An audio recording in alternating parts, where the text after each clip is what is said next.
আসসালামু আলাইকুম গাইস, কেমন আছেন সবাই? আশা করি ভালো আছেন, আমিও ভালো আছি। তো চলে আসলাম বাজারে। তাই যে বাজার থেকে মাছ কিনলাম।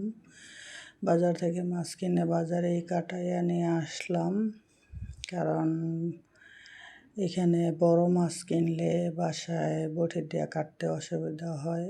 আমার হাতেও সমস্যা, ব্যথা, তার জন্য বাজার থেকে কিনে কাইটা নিয়ে আসলাম। মাছটা নিচে 450 টাকা। তো বাজার থেকে আমি কাইটা নিয়ে আসলাম 20 টাকা দিয়ে। আমার অনেক সুবিধা হয়েছে। তো আর নিয়ে আসলাম পোলাওয়ের চাল, আর আনছি টমেটো, আনছি পাতাকপি, ধনেপাতা, কাঁচামরিচ, এগুলো আনছি।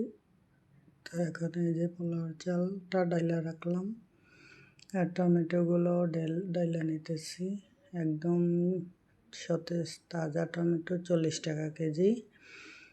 নিচে 1 কেজি আনলাম।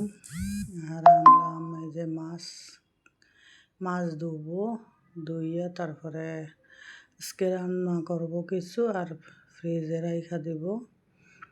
এখন কয়েকদিন ধরে মাছ কিনা হয় নাই, রমজান মাসে বেশি একটা মাছ টাছ খানা হয় না। তো এই যে আমার ছেলের জন্য ডিম ভাজতেছি, ভাত খাবে। ঘরে একজন মাত্র আমি রোজা আছি, এই জন্য বেশি ইফতারের আয়োজন করব না। তো এই যে ডিম ভাজতেছি, ছেলেরে ডিম ভেজে দিব ভাত খাওয়ার জন্য। তারপরে আমি মাছ ধুইয়া নিয়েছি, মাছ ভাজবো। আর মাছ দিয়ে আলু দিয়ে টমেটো দিয়ে রান্না করব আজকে। আপনাদের মাঝে তাই শেয়ার করব।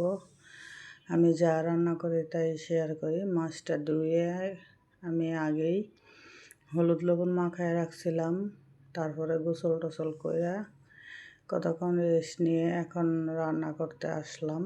তো দেখছে এই মাছটার তে পানি উঠে গেছে লবণ মাখাতে। এই যে মাঝখানে একটু পানি, এই জন্য আমি আর মাছটা সাইড থেকে আপনাদেরকে দেখাইলাম। তো মাছ ভাজা হয়ে গেছে, উঠাই নিতেছি। মাথাটা আরেকটু ভাজবো। তো এই যে এখন আমি তরকারির যে মাছে যে তেল ছিল ওই তেলটা দিয়ে দিয়েছিলাম, এই জন্য একটু কালো কালো দেখা যাইতেছে। মাছ ভাজার তেল। তো মাছটা বসাবো এখন, এই জন্য তরকারিটা মশলা কষাইয়ে নিতেছি। হলুদ মরিচ সব কিছু দিয়ে দিতেছি এখানে। আর আগের বুট আছে, বুট খালি গরম করব আর পাতাকপির পাকোড়া বানাবো। বেশি কিছু করব না। সব মানুষের রোজা থাকলে সবাই ইফতারি সব কিছু বানাইতে ভালো লাগে, আর একজন রোজা রাখলে আর একজনের জন্য ইফতারি বানাইতে ভালো লাগে না।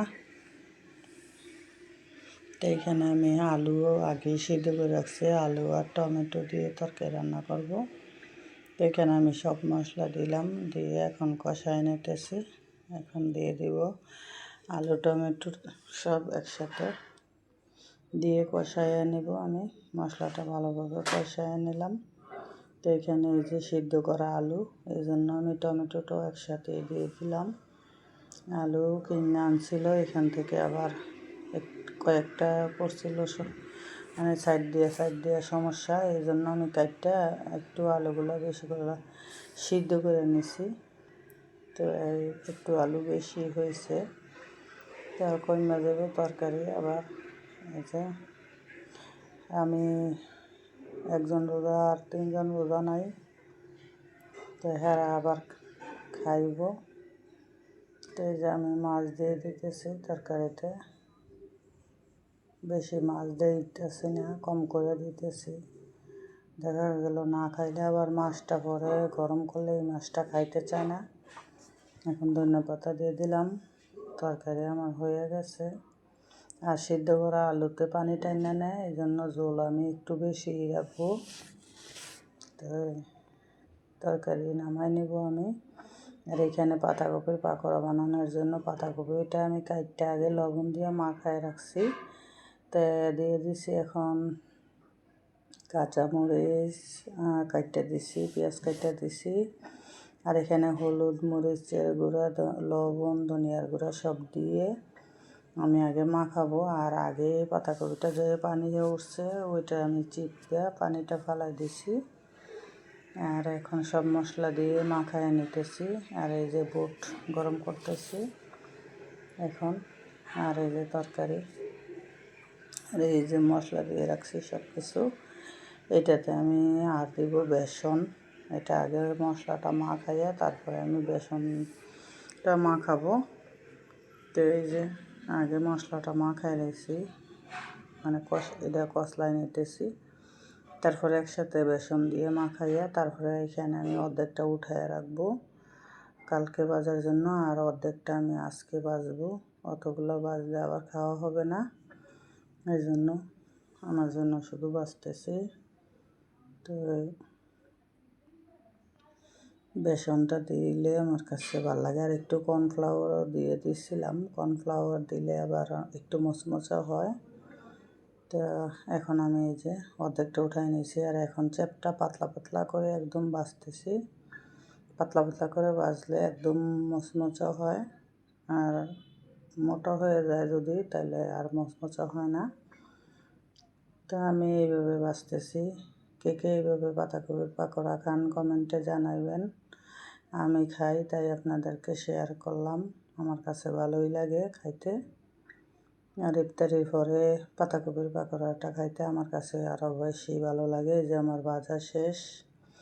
তো এই যে কেমন হয়েছে পাকোড়া কমেন্ট করে জানাবেন। আর সবাই একবার ভাইজা খাইয়ে দেখবেন কেমন লাগে। তো ভিডিওটি যদি ভালো লাগে সবাই আমার পাশে থাকবেন, আমার জন্য দোয়া করবেন। সবাই ভালো থাকবেন। আল্লাহ হাফেজ।